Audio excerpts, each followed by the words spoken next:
What happens when endings have no explanations?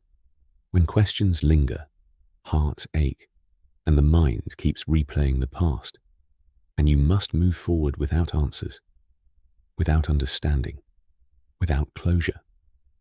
The psychology of letting go without closure. Sometimes relationships end without explanation. No final conversation, no goodbye, just silence. This leaves us hanging in emotional limbo, searching for answers that never come. Letting go without closure means accepting that some chapters close abruptly, leaving questions unanswered. It's like reading a book with missing pages. You know something happened, but you'll never know exactly what. This experience is more common than we think. People disappear from our lives for countless reasons, and we're left piecing together our own understanding. The hardest part isn't just losing someone, it's losing the chance to understand why. When there's no closure, emotions become a storm. You feel sad, angry, and confused all at once. Grief mixes with frustration because you can't make sense of what happened. One moment you miss the person, the next you're furious with them.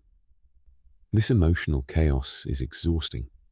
Your mind keeps searching for answers, which keeps the pain fresh.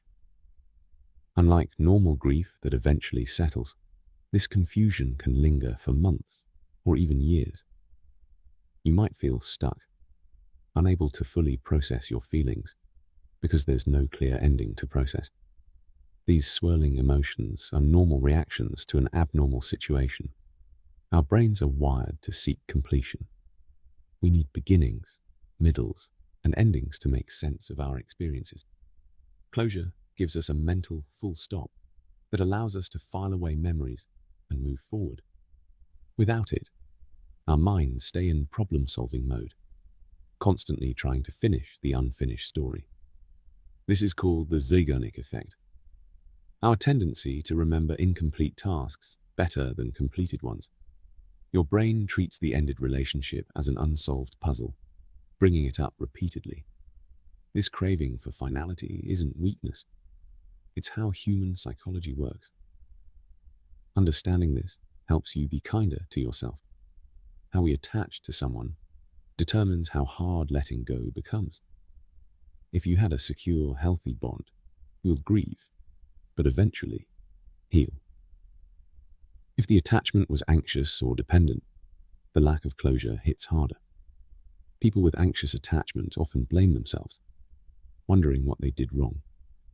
Those with avoidant attachment might pretend they don't care, but struggle internally. The deeper the emotional investment, the greater the need for understanding. If this person was your safe place, losing them without explanation feels like losing your foundation. Your attachment style isn't your fault. It developed from early experiences. Without closure, your mind creates endless scenarios. What if I had said something different? What if they come back? These what-ifs become mental loops that replay constantly. Rumination is when you can't stop thinking about something, analyzing it from every angle. You might replay conversations, searching for clues you missed. You imagine different endings or rehearse what you'd say if given another chance. This mental repetition feels productive, but actually keeps you stuck. Your brain believes if it thinks hard enough, it'll find answers. Breaking free from these loops requires conscious effort and often outside support. Losing someone without closure affects how you approach future relationships. You might become guarded, afraid of being abandoned again. Trust becomes harder because you learned that people can vanish without warning. You might overanalyze new relationships, looking for signs of departure.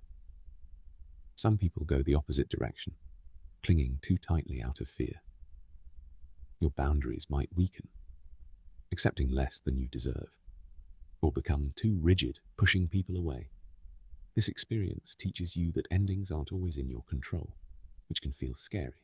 Healing means learning that one person's actions don't define everyone's character. You can be cautious without being closed off. Everyone copes differently with unresolved endings. Some people use denial, pretending it didn't hurt or didn't matter.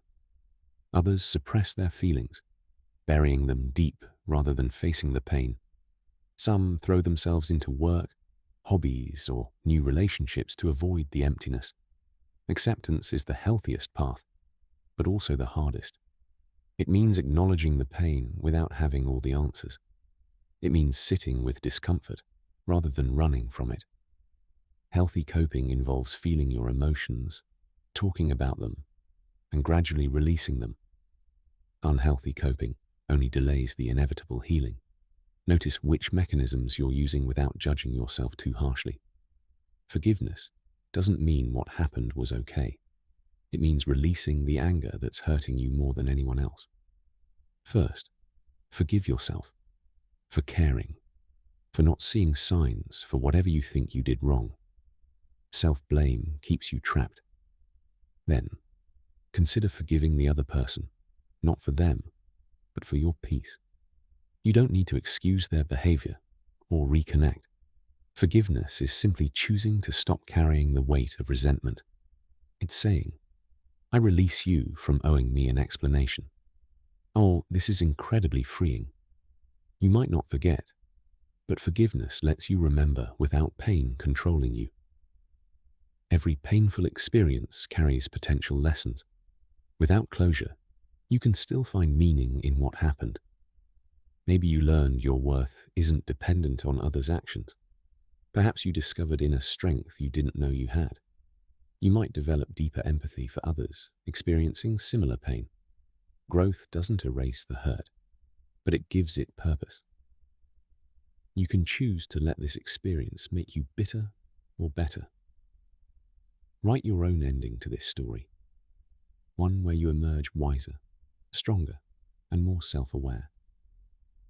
The meaning you create is more powerful than any explanation they could give. Moving forward doesn't mean forgetting or pretending it never happened. It means carrying the experience without letting it control your present. Emotional freedom comes when you stop waiting for closure from someone else and give it to yourself. You become resilient by surviving what you thought would break you. Inner peace arrives when you accept that some questions won't be answered, and that's okay. You write your own story from here. Focus on what you can control: your healing, your growth, your future connections. One day you'll realize you've gone hours, then days, without thinking about it. That's when you know you're truly free.